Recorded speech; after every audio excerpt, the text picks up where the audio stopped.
Hi, hello, and welcome back to the HII Method. My name is Jen Hatz. I am the host of the HII Method podcast, and I'm also the founder of the HII Method, a holistic, integrative, and innovative approach to assessing and optimizing human health, well-being, and performance. And I am joined today by my co-host, Jared Eden, representing Neuroforce One. Neuroforce One is a human performance company that has been training and churning out champions for years. And they offer assessments and training both in their facility as well as remote options available. So welcome back. And Jared, how are you doing? Thank you, Jen. It's always a pleasure to be here. I am doing well. It's been a busy week for me. Lots of things going on in the headlines as well. And so, yeah, it's just super fantastic to be here and then talk with you again. Man, you just mentioned the headlines right off the bat. I love it. So for those of you listening, Jarrett and I actually chatted for a bit about some recent news that just broke out a little less than a week ago. And it got us both fired up about the exact conversation that we've been having really this entire time. And it's just, it's mind-blowing that it's still happening. So Jarrett, share with us, first of all, what you thought, what the headlines were that we saw, that we talked about, and then what your thoughts were about it. Yeah, well, first we saw that LeBron James' son, Bronny James, had a cardiac arrest on the court. And so my first thought was, wow, this is kind of common. Like it's strange to start seeing healthy athletes in general having heart problems. And it's just like, there's something I feel like is going on. And then the second thought was like, dang, you know what? Jen and I we just spoke about this, like all of the extra things that athletes are doing that put themselves at risk. And one of the things was hydration with IVs, right? And so doing that before your game or during the game, how that affects your closed system, how there's nowhere for that excess pressure or volume of liquid to go. And so your heart has to deal with that extra added stress on top of being in a game or practice. And so knowing those two things kind of just was like, wow, if they have the access and the means to do it, then I don't know if he had been doing IVs or whatever, but it's definitely something that we've talked about that made me jump exactly right there. It's like something else is going on here, that's sparked by my interest in this. And so, yeah, it's just really sad. And reading all the headlines and news, you see that like, I think he's up and awake now and he's doing stuff. And now they're determining if he's going to come back like this year. And I was thinking like, like these it shouldn't probably be, should he play this year? It should be like, should he probably play it on? I know you're probably going to speak to that a lot. And so I think there's a lot of moving pieces that are at play right now. And I want to make sure that I talk to you, Jen, you're our specialist here. And I want to make sure I get your 2 cents in it. Being so close to, other events that have happened in the past and you've been so close to it, like what were your initial thoughts when you first saw the headline? Man, well, thank you for sharing, first of all. That I fully agree with you that it was like, at first it's shocking. You're like, oh man. But then at the same time, it's almost like this angry feeling inside. Like some of us are more aware of this kind of a thing than others, or at least we're foreseeing this happening a little bit with a little more clarity. We'll say that.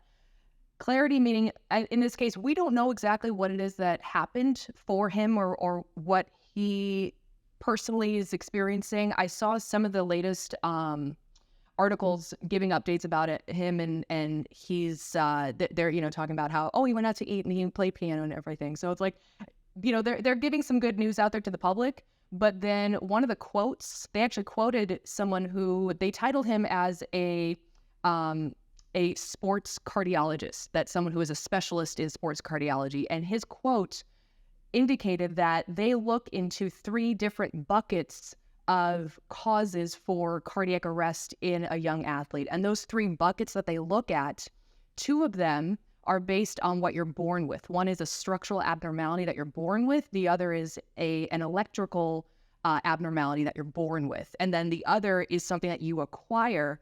And what they look at that you could acquire as an issue with your heart as a otherwise healthy athlete, they look at either direct impact to the heart or inflammation of the heart. Those are what they look at. So that is, if you're a specialist and you're viewing, in this case, the sports cardiologist being a specialist in the heart of these athletes, they're only looking quite literally, as in his own words, in 3 different buckets. They are, by definition, as a specialist, by definition, they're viewing through a narrowed lens. They're not viewing all other potential possibilities. They are, by definition, viewing everything through a much narrowed field of vision, and they are trying to fit it into a box of their specialty. So if this situation that an individual is experiencing doesn't fit perfectly into this box of what they view, then they don't know the correct answer to the problem. They don't have the correct answer to the problem because they don't know how to find it. They're basically looking with blinders on at this one thing. And what that means is they could refer out to someone else, or they could decide on a diagnosis. And that diagnosis it's considered like a diagnosis of exclusion. What that means is that they looked at a list of potential diagnoses that fit within their specialty, and they are checking off the boxes to see if this situation or this athlete or this individual fits any of those. And if they don't, then they end up with a diagnosis that they decide on as basically, well, we don't otherwise see the answer to the problem, so it might be this. And so then they might decide on a diagnosis. Now that diagnosis by definition is not the actual cause. It's not the actual answer to the problem. It's what they decided on. Now, what gets me fired up about this, we're going to have to, stay up to date on Bronny specifically to understand what and where different things tied in, if there is anything that is personal, that is genetic for him, or if there was something that may have been more from the acquired standpoint, but just in a different world other than what these sports cardiologists are looking at. And this brings us back to the other topic of what we've been discussing this entire time. So there was another piece of news that I just shared with you too, that not only was this a new cardiac arrest that was being put out in the headlines, but the exact athlete that I have been talking about and about his condition, about what led up to his emergency, this athlete has also been cleared to take the field again. He has been given the green light that he is ready to play, for return to play. And this was absolutely infuriating to see that this decision-making it's infuriating decision-making to say the least, to be witnessing this. Because everything that I just explained about what a specialist is looking at and how they decide on a diagnosis despite not understanding the true cause, that is precisely what has happened for this individual. So what that individual experienced on Monday Night Football on January 2nd was not the diagnosis that they decided on for him. He saw specialists and they decided unanimously on a diagnosis of exclusion, one that they didn't understand otherwise what else could have caused this. So they decided on a diagnosis because that's all that they had to work with within their specialty, within their knowledge. So they don't know anything else that could be playing a role. Now, given that, he was also given the green light to return to play, which means that whoever made that decision took into account the fact that there's this problem that has not been identified. They haven't identified the problem, so they haven't identified his true safety. And now they have cleared him to play, which means that, and this is not a hamstring or a knee injury, this is life and death. And at this point, they are willing to make a decision that is risking the life of an athlete for the sake of a game. A game is by definition entertainment. So they are risking the life of a human being for entertainment. So this is a human rights issue at this point. This can no longer be ignored. And whoever it was that was making those decisions, everyone is agreeing that these individuals must know what they are talking about and must know everything that they need to be knowing to make these decisions. And yet at the end of the day, it is the individual who is once again placed at risk because of decision-making being done by individuals who don't have the full information. Yeah, Jem, that is really like a lot to swallow, and it's so concerning all at the same time when you Mhm. hear all of the other factors. My question to you was, I wanted to ask, what was he diagnosed with? What was the end up, like the final diagnosis Yeah, for him? great question. So the diagnosis, cannot for the life of me pronounce it. Commotio cordis, I want to say is how to pronounce it, but it's essentially a a one-time event of impact to the heart. It's more often seen in individuals that are aged 8 through 18. So more often it's an adolescent who in some way has not achieved full development of their cardiovascular system when it comes to their sport, or just in general, that they're going through different growth spurts. Like, you're thinking about the adolescent years and the different stages of development that you're going through during those years, especially if you're an athlete. So it's this population that this is more often seen, and it's seen specifically when there is direct impact more often than not from an object. So for instance, a lacrosse ball or tennis ball or baseball, it's an object that is impacting, that is making impact with a heart that is otherwise undergoing these different stages of development physically and hormonally during that period of time when you are an adolescent. It really is never seen in an individual who is a fully grown, fully developed athlete at the professional level without this direct impact from an object. Um, So that, so yeah. that's So that's interesting to hear, because I also heard that, it was from contact on the field. And so my second question is, was it the hit that caused it, or was it like a delayed, reaction? And because I don't know how these things work, so I'm asking you. that's a great question. Great question. I know. So I don't have any specific insight of what treatments he was receiving during that time of the game. Like during that specific game, if he received any specific treatments before or during the game, because that would give us the largest indication of whether or not the impact that he experienced had anything to do with the actual cardiac arrest.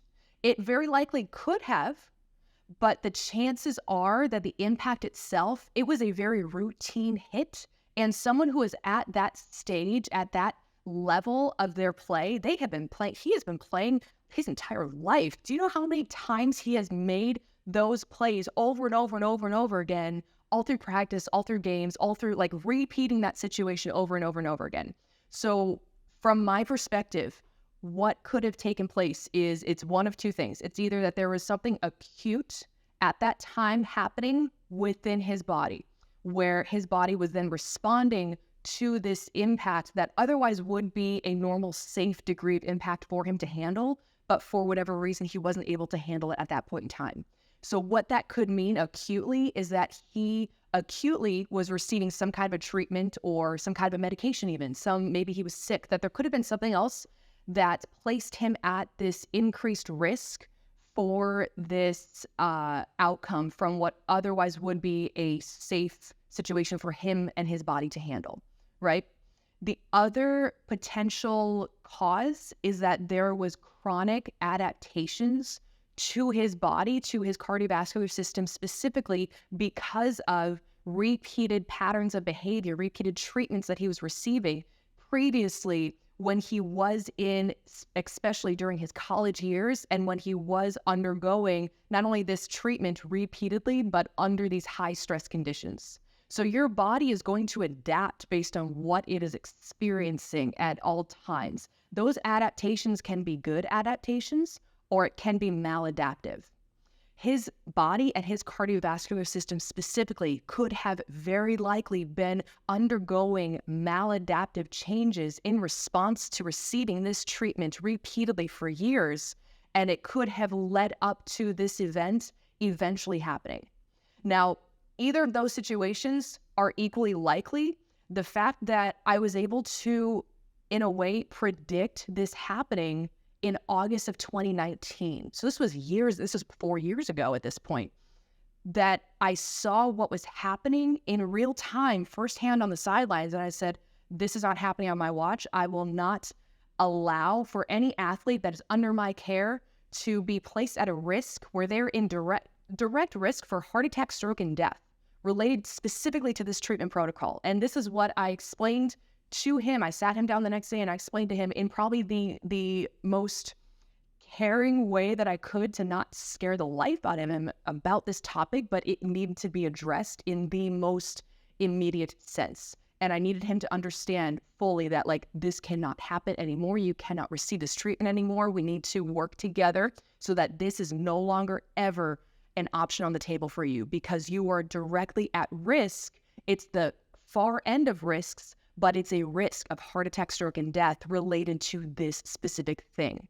So again, whether it was chronic changes in his body from those years when he was receiving it, or if during the event itself, if that day, that Monday Night Football, January 2nd, if there was something going on that weekend or that day or even pregame or even during game that had an impact on him, whether it was that treatment making its way back into his pregame protocol, or like I said, there could have been anything. He could have taken a medication, over-the-counter medication. He could have experienced something that at that point in time, because he had a risk, because he had a history of risks, that whatever it was that was happening at that time, his body just couldn't handle it.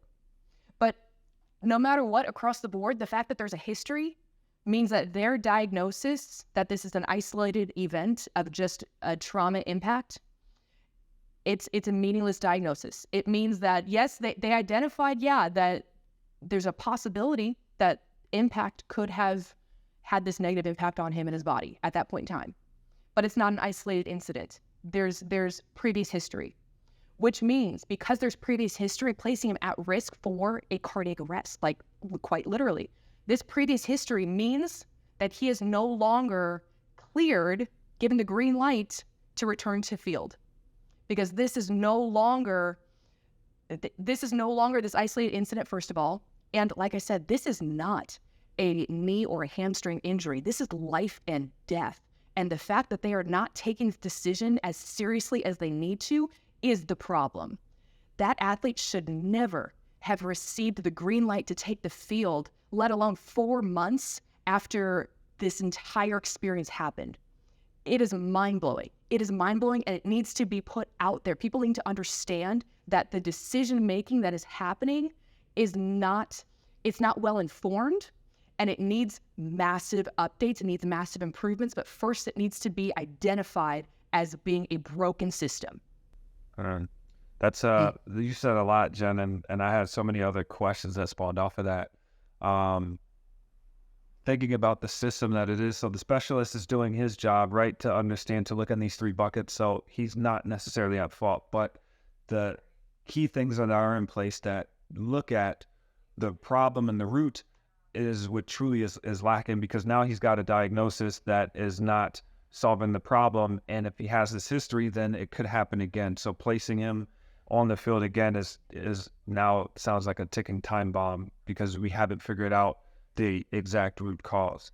No, that's eye-opening to hear. And my second question, I guess I wanted to ask, is he the only football player that has ever had that happen to him in the history of football? You know, like, if getting hit in the chest were so common, I've seen people, have spinal injuries and things like that. That has been explained, and that's why they changed the way they hit now. But for somebody to hit with your chest, I think that seems so specific and common that something like that should have happened amongst all of the other football players in the past. And so my question to you, do you have any knowledge or history of him or any other football players having something similar happen to them? Phenomenal question.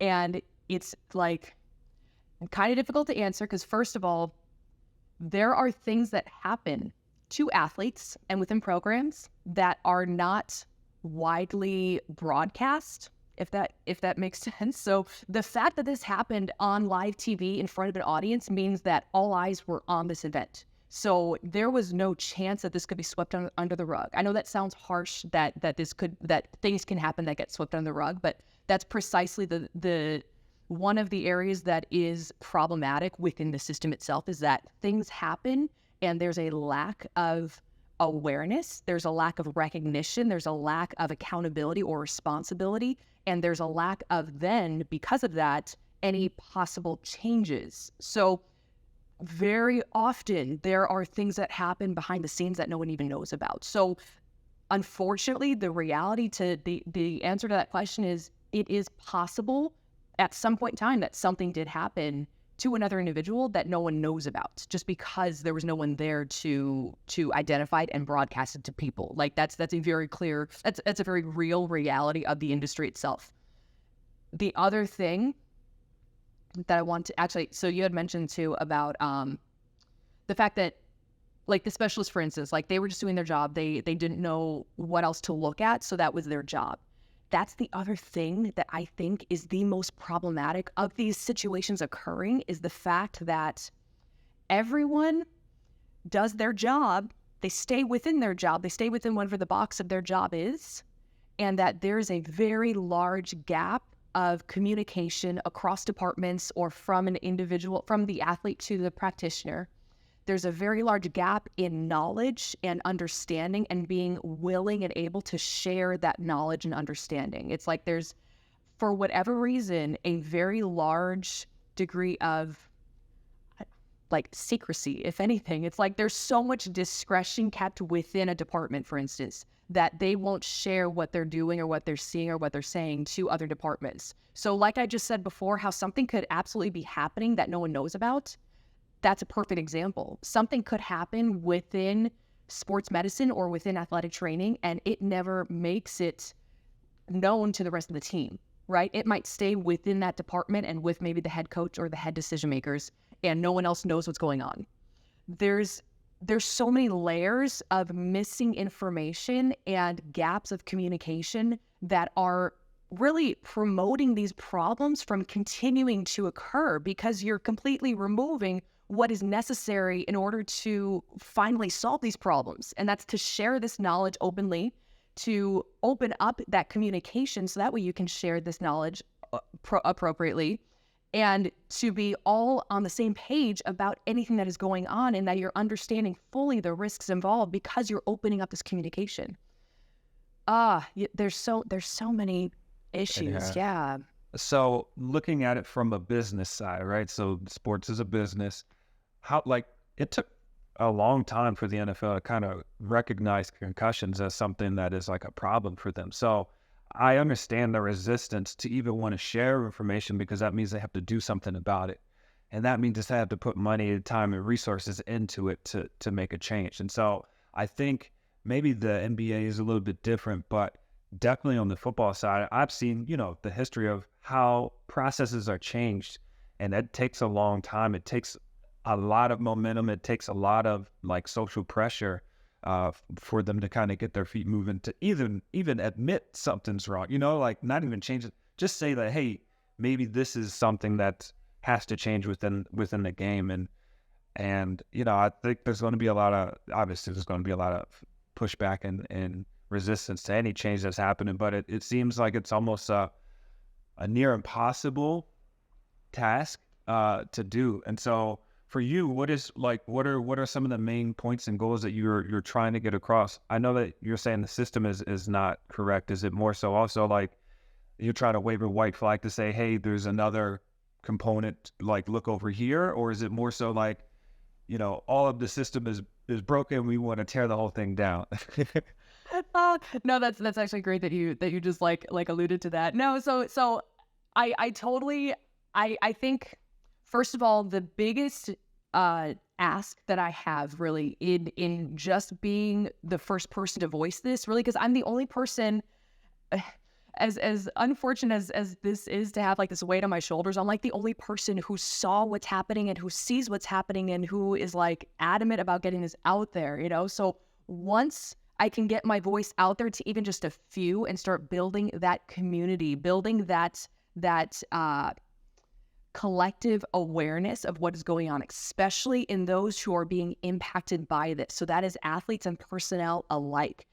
Athletes and personnel are equally being impacted by this. This is a very big issue. It goes very deep and it goes across the industry, across sports in general, that there needs to be this improvement in how the health and safety of athletes is being considered and the decision-making behind the health and safety of the athletes. This entire area needs to be improved upon. And that starts from gaining awareness. So we need to start, even if it's a grassroots effort, of getting this out there for athletes and personnel alike to understand that, okay, we need to start getting this conversation going.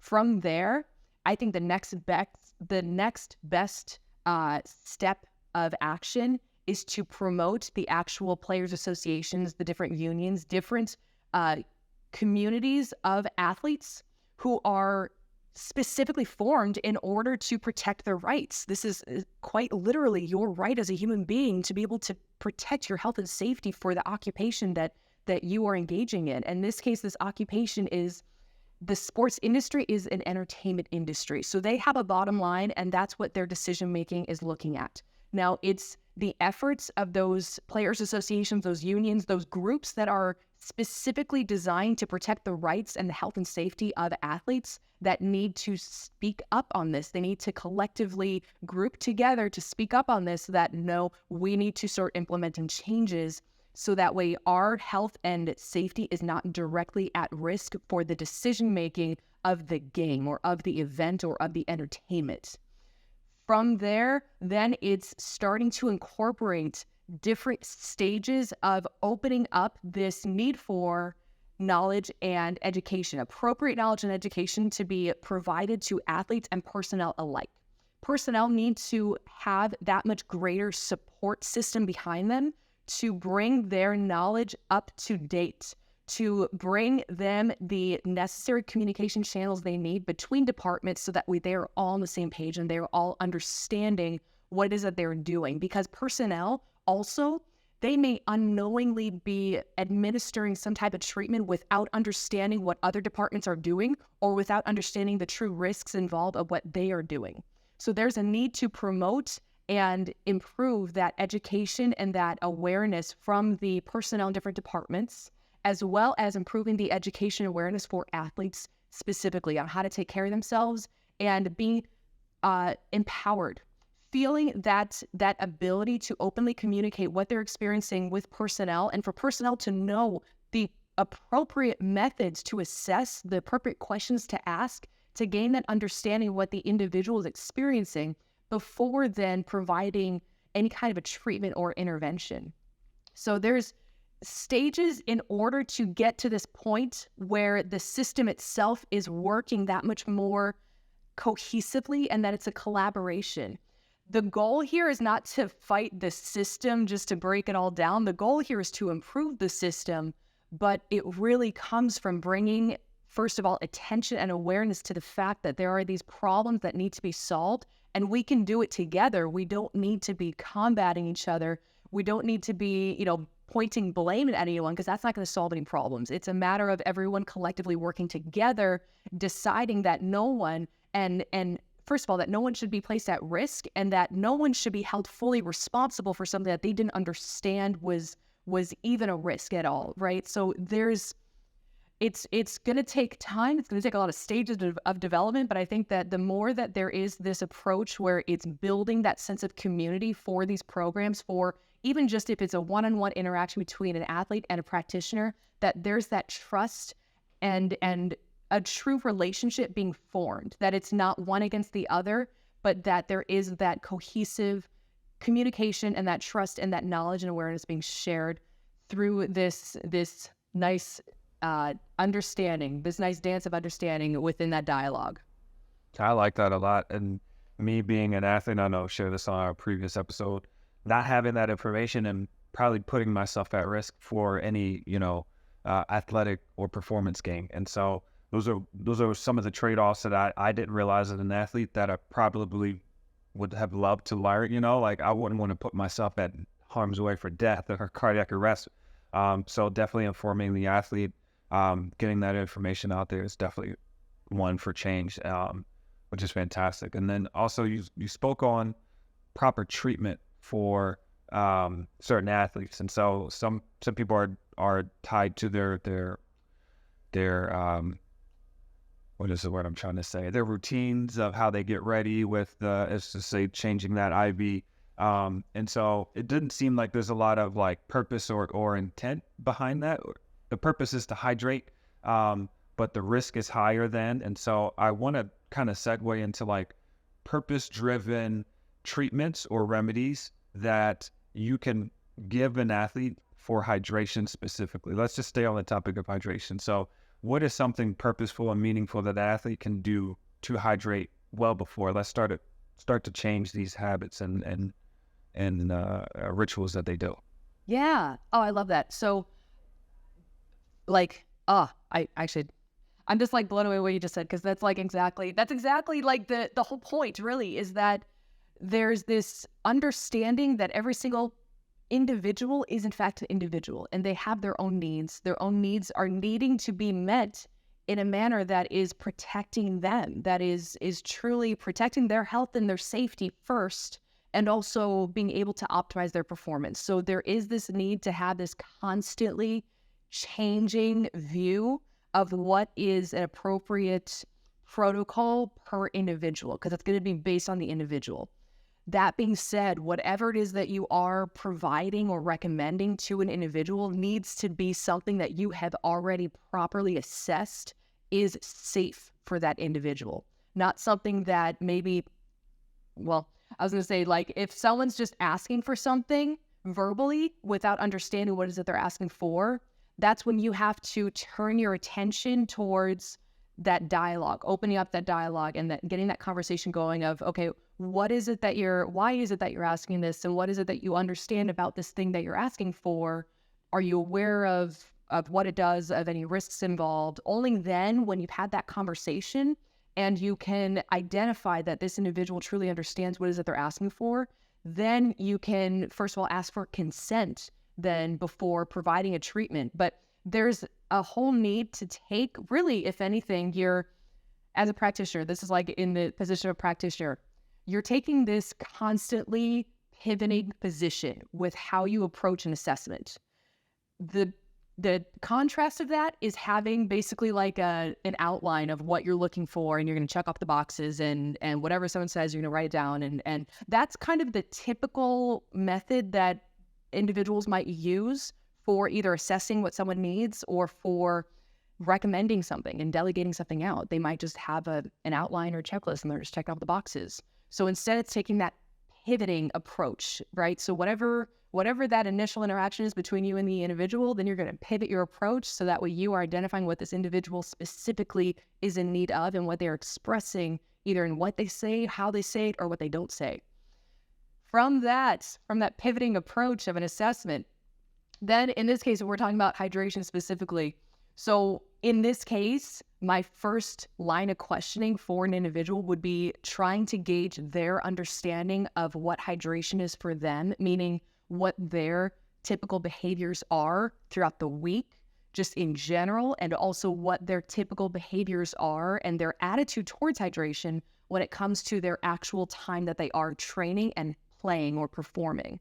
Once you can identify, at least in this case from the practitioner, once you can identify what this individual is typically experiencing, what they are typically going towards, their behavior patterns, then you start to identify where are the priorities for this individual.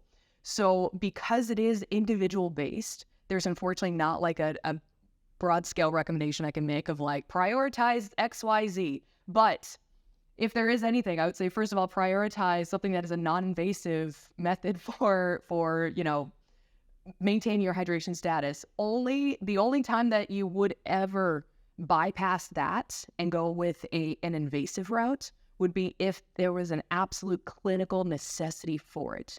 Otherwise, that stays as the absolute only last resort option for someone if they clinically need it. Everything else is a non-invasive approach. And you're identifying their typical behaviors and first identifying if they're able to meet their baseline needs for fluid intake, which I think, well, it's kind of hit or miss. I would say a lot of individuals probably don't even meet the minimum of what they need. So that might be step one.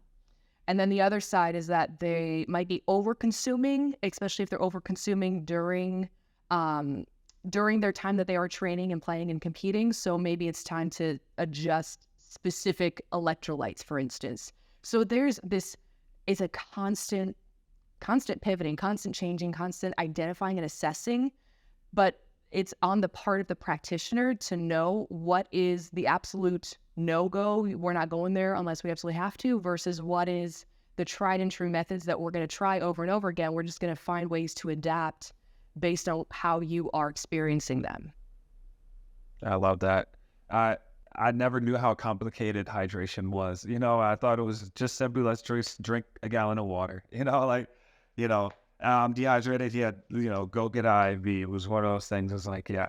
Now it's so many more moving parts that makes sense now, right? In the grand scheme of things, your body is mostly made out of water, and there's a lot of things that are going on underneath the hood that you kind of really think about. So I love these conversations. We're almost out of time, Jen. Is there anything that you want to kind of say to kind of wrap this up for us?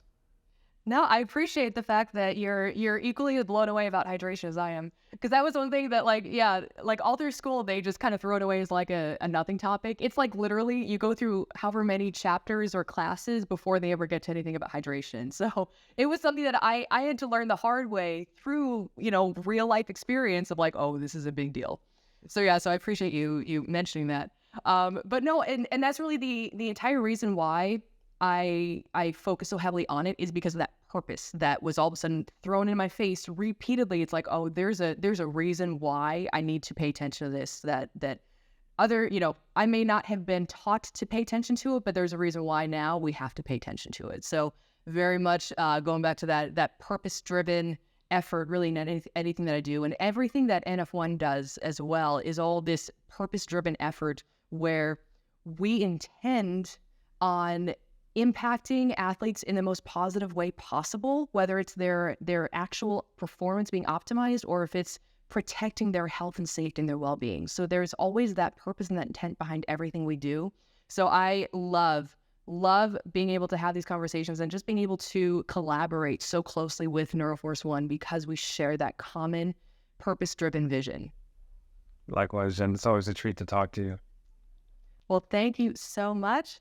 Thank you so much. And yeah, so if anyone is interested in learning more about the HII method and about Neuroforce One, you can click the links in the show notes to get well versed on everything that we are doing together, collaborating together on this effort. Thank you guys. We'll talk to you soon. See you.